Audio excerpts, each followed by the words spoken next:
El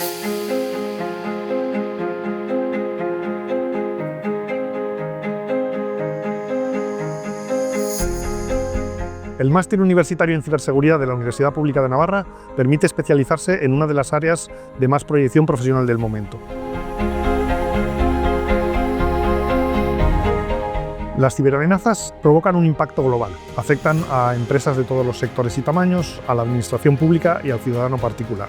En este contexto, la industria de la ciberseguridad crece cada vez más, así como la demanda de profesionales cualificados y la presión regulatoria para que todos los sectores cumplan con los estándares de protección de datos e infraestructuras, además de desarrollar productos seguros.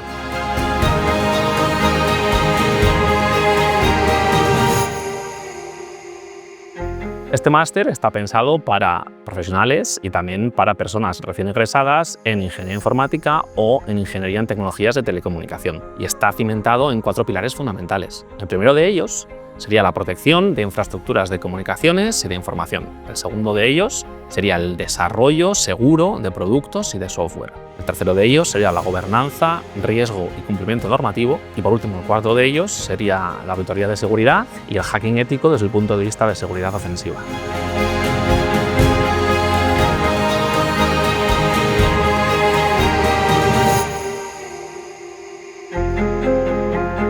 El Máster en Ciberseguridad de la UNA ofrece una formación completa y práctica, cubriendo desde la seguridad en el desarrollo e infraestructuras hasta normativa, regulación y pentesting, lo que brinda una base sólida y aplicable al mundo profesional.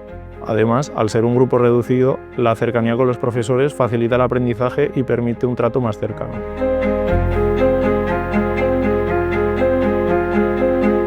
Actualmente trabajo en Naudit, donde aplico los conocimientos adquiridos en el máster, desarrollando un resumidor de eventos de firewall para facilitar su lectura, mejorar la monitorización y agilizar la toma de decisiones. Sin duda recomiendo este máster a quienes estén interesados en un campo con tantas oportunidades y desafíos como es la ciberseguridad.